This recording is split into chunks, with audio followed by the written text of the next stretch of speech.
ఈ ఉదయకాలమున మరొక ప్రార్థన గురించి మనము ధ్యానం చేద్దాం. మనము బైబిల్ తెరచినట్లయితే దానియేలు గ్రంథము 2వ అధ్యాయము 23వ వచనం. ఈ వచనం మీద మనము ధ్యానం చేద్దాం.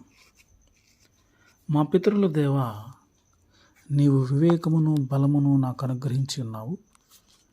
మేమడిగిన ఈ సంగతి ఇప్పుడు నాకు తెలియజేసి ఉన్నావు గనుక నేను నిన్ను స్తుతించుచు ఘనపరచుచున్నాను. ప్రియమైన స్నేహితులారా, నెబుకద్నెజరు అనే రాజుకి ఒక కల వచ్చింది. ఆ కళ అతన్ని కలవరపెట్టింది. కళ మర్చిపోయాడు. కళతో పాటు తన భావం కూడా చెప్పాలని జ్ఞానులను ఆజ్ఞాపించాడు. వారు దేవతలకు తప్ప మనుషులకు సాధ్యం కాదన్నారు. ఆ కళ యొక్క భావం చెప్పడం రాజు ఆగ్రహం రెట్టింపైంది. చెప్పగలిగితే అత్యంత ఉన్నతంగా హెచ్చింపబడతారని, లేకపోతే మరణమే శరణ్యమని జ్ఞానులందరినీ చంపాలని ఆజ్ఞ కూడా జారీ చేశాడు.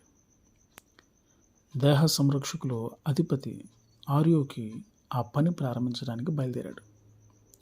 రాజు ఆజ్ఞతో దానియేలు అతని 3 స్నేహితులు కూడా చంపబడడం తథ్యం. అలాంటి పరిస్థితుల్లో దానియేలు ఆర్యోకు కలిసి సమస్యను విచారించి కలను దాని భావాన్ని చెప్పడానికి కొంత టైం ఇవ్వండి అని రాజు సన్నిధిలో ప్రాధేయపడి రాజు అనుగ్రహం పొందగలిగారు.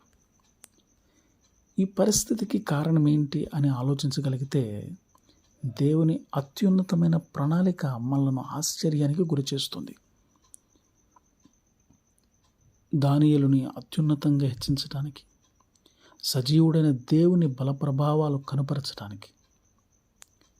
అయితే రాజసన్నిధిలో గడువు తీసుకున్నటువంటి దానియేలు గారు ఆ సమయం ముగిసేసరికి రాజు కనిన కల దాని భావాన్ని తెలియజేయకపోతే మొట్టమొదట చంపబడేది దానియేలే.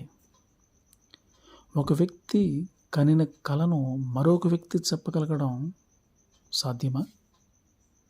ఇంత సాహసం ఎలా చేయగలిగారు? అది అతనికున్న జ్ఞానాన్ని బట్టి కాదు, కానీ తాను ఆరాధించే దేవుని పట్ల అతనుకున్నటువంటి అచంచలమైన విశ్వాసమే.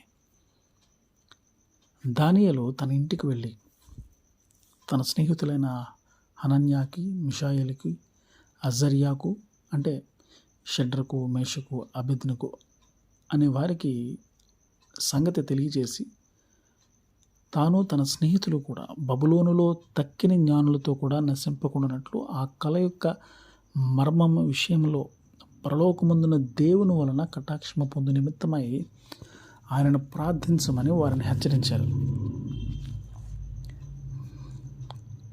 కష్ట సమయంలో ఒకే మనస్సుతో, ఒకే భావంతో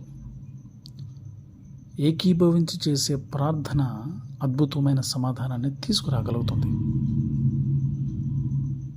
అదే జరిగింది. అంతటా రాత్రి యందు దర్శనము చేత ఆ మర్మము దానియేలునకు బయలుపరచబడను. కనుక దానియేలు పరలోకమందున దేవుని స్తుతించెను. ఎలాగంటే, దేవుడు జ్ఞానబలాల కలవాడు, యుగములన్నిటినూ దేవుని నామము స్తుతినందును కాక. ఆయన కాలములను సమయములను మార్చువాడయుండి రాజులను త్రోసివేయచు నియమించుచు ఉన్నవాడను, వివేకులకు వివేకమును జ్ఞానులకు జ్ఞానమును అనుగ్రహించువాడనై ఉన్నాడు. ఆయన మరుగు మాటలను మర్మములను బయలుపరచును. అంధకారములోని సంగతులను ఆయనకు తెలియను. వెలుగు యొక్క నివాస స్థలము ఆయన వద్ద ఉన్నది. మా పితరుల దేవా, నీవు వివేకమును బలమును నాకు అనుగ్రహించి ఉన్నావు. మేమడిగిన ఈ సంగతి ఇప్పుడు నాకు తెలియజేసి ఉన్నావు కనుక నేను నిన్ను స్తుతించుచు ఘనపరచుచున్నాను. ఎలాగనగా రాజు యొక్క సంగతి నీవే మాకు తెలియజేసితో అని దానియేలు మరల చెప్పాను. ఈ మాటలు మనకి దానియేలు గ్రంథం 2వ అధ్యాయము 19 నుండి 23 వచనాల్లో మనకి కనిపిస్తాయి. అయితే శకునుగాండ్రు, గారడి విద్య గలవారు, మాంత్రికులు, కల్దీలు వీరు ఆరాధించే బబులోను దేవతల బల ప్రభావాలు ఏమిటో తేలిపోయింది. రాజు ఏమంటున్నాడో చూడండి ఇక్కడ. నీ దేవుడు దేవతలకు దేవుడును, రాజులకు ప్రభువును, మర్మములు బయలుపరచువాడునై ఉన్నాడని దానిలకు ప్రత్యుత్తరం ఇచ్చెను.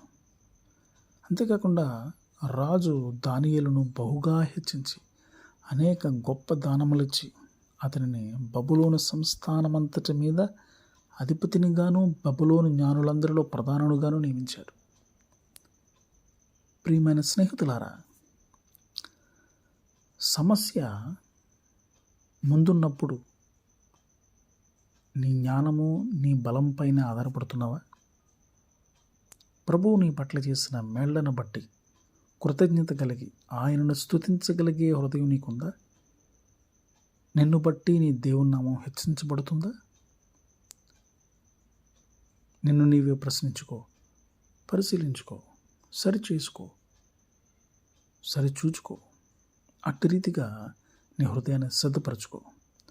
అటువంటి కృప, ధన్యత ప్రభు మనకు అనుగ్రహించును గాక. ఆమేన్.